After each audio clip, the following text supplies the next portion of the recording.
Hello, this is Caitlin and the Degu Girls. This video is about the visit to the vet that I recently had. So it was Penelope that I was concerned about. About a week and a half ago, I saw a growth on her leg, and I didn't know how long it had been there because it was on the inside of the leg, but it was pretty large, definitely for her size already. So I wasn't sure if I didn't see it or if it was just growing really fast, which I was more worried about. So I took them to the vet. I put all three of them together to, help reduce stress to Penelope than being alone because she's never been alone.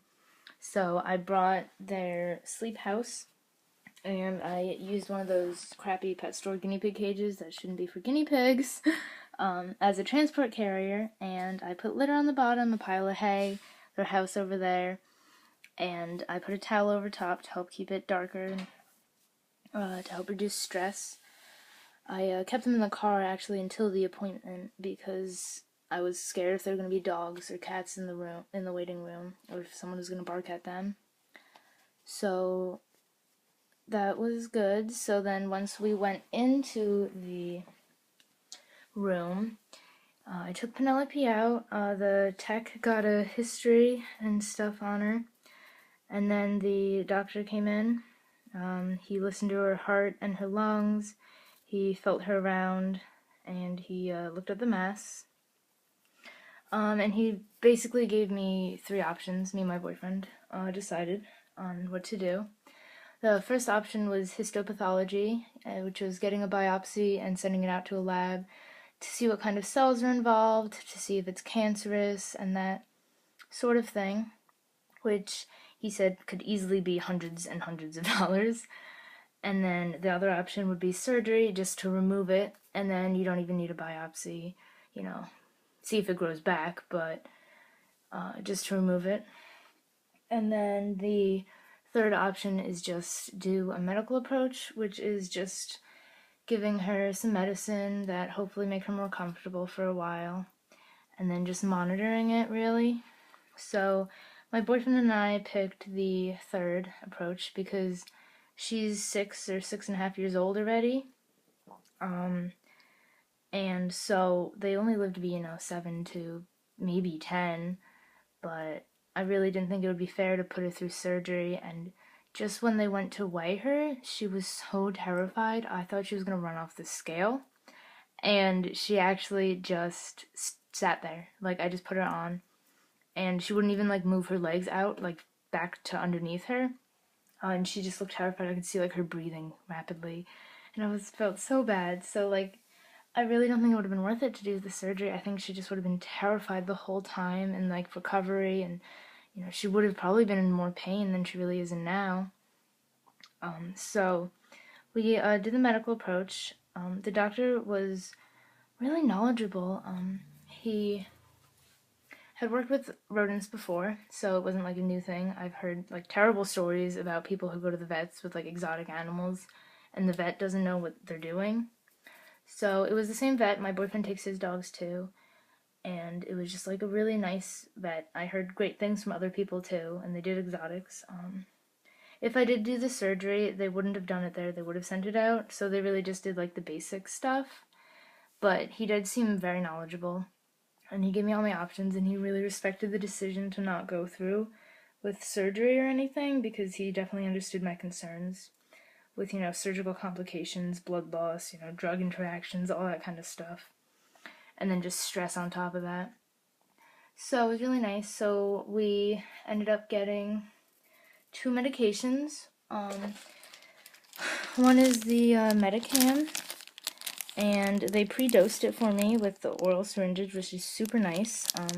I went to school for vet tech, so I know how to do dosages, but I know a lot of people don't. So it was just really thoughtful of them to do that for me. And then the other one is the Orbax. They're both kind of antibiotics, but they're supposed to help with inflammation and just in general, help her.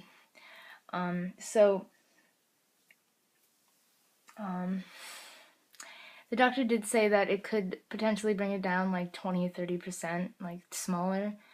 just because it's by her knee. So he was worried, about some inflammation going on as well as just the growth. So he said it could possibly reduce the size and just make her more comfortable.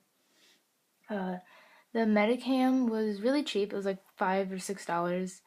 But then the Orbax, they said it ended up being a little more expensive than the doctor originally thought when he was telling me how much it would be. So they found a bottle that was donated, and I actually got that medicine for free.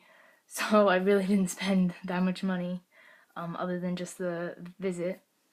So that was like super nice. They were just really nice, and I think they definitely wanted to do all that they could to help me and my pet. I mean, like, I'm kind of a poor college student, and my boyfriend was with me, and he's too, so I think they were probably just happy that we really did take, like, our little pets to the vet, and we really cared about them and trying to do the best that we can. So, and here's another thing. So a lot of people, they'll have the pocket pets kind of things, and, like, especially if you're younger and, like, their parents are in charge of it, and their parents won't, like, value taking them to the vet because they'll be like, oh, this animal's only $30, we're not going to spend money on it. That's really not okay. You really, if you're getting a pet, you need to be able to take it to the vet. I mean, I couldn't spend a fortune, but, I did what I could, really, and the doctor definitely agreed with my decision. He said that probably would be the right thing to do considering all the factors involved. So he was very respectful of that, which is great. And so right now, like, she's just, oh, she's just getting her medicine, and I'm just gonna be monitoring it. He also told me what to look out for. So, like, if it starts bleeding, that's really an emergency because they don't have a lot of blood. So that, and then just like monitor it, see if it's growing more. If it's not growing, that's definitely a good thing. But and then also, like, if she stops eating or drinking or running around and playing, that definitely means that she's probably in pain and, potentially could be cancer. Oh, excuse me. It potentially could be cancer. So, just really make sure that she's happy and acting herself.